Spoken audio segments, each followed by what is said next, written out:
Today, we're jumping into a fascinating and, let's be honest, kind of terrifying new problem in modern defense. It's a strategic trap where you can do everything right, win every single engagement, and still end up losing the war, one incredibly expensive shot at a time. Okay, so let's set the scene. I want you to picture the absolute pinnacle of defensive technology. This thing is an engineering marvel just packed with advanced sensors and guidance systems. It's designed to be pretty much perfect at its job. And as you can imagine, it has a price tag to match. Every time you fire one of these, you're spending about $2 million. That's a huge investment, right?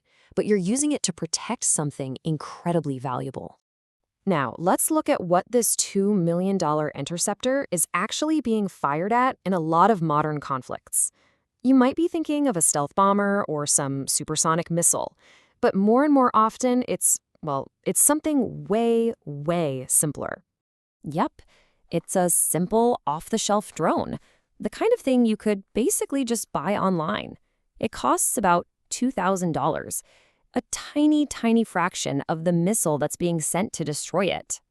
So this brings us right to the heart of the problem, doesn't it? You're spending $2 million to take out a $2,000 target.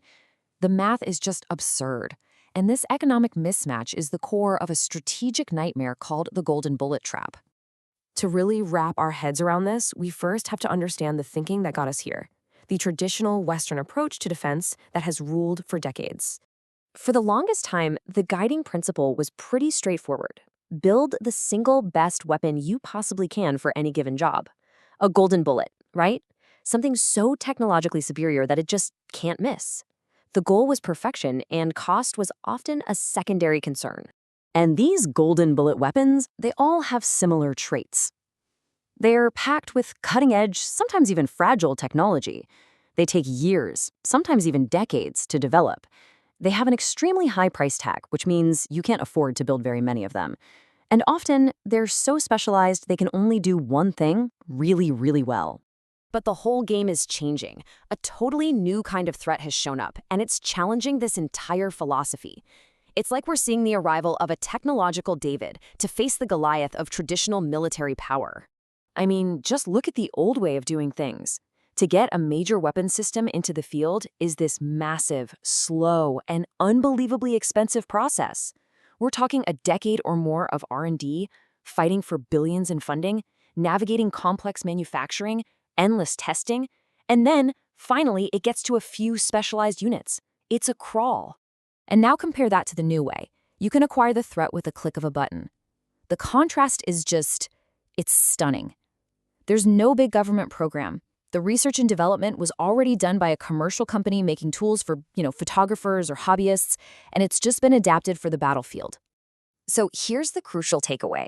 These new threats don't win because they're better. They win because there are just so many of them. They are cheap, you can easily modify them, and they are completely expendable. Losing one means absolutely nothing, which allows an attacker to just overwhelm you with swarms. All right, let's talk about the math, because this is where the strategy really starts to fall apart. You'll see how this builds into an economic trap that's almost impossible to get out of. This chart just lays it out in the starkest terms possible. The defense costs 1,000 times more than the attack. For every single drone they send your way, you have to burn a fortune just to keep things as they are. You're bleeding money at an incredible rate. And this just nails the dilemma perfectly. Think about it. Every single time you successfully shoot down a drone, you win that little tactical victory, but you're taking a massive economic loss. You are succeeding your way into bankruptcy. And just look at how this scales up. It gets wild. To stop a swarm of just 100 drones, the attacker spends maybe $200,000.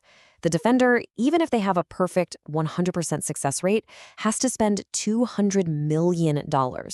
An entire year's budget for missiles could be gone in an afternoon.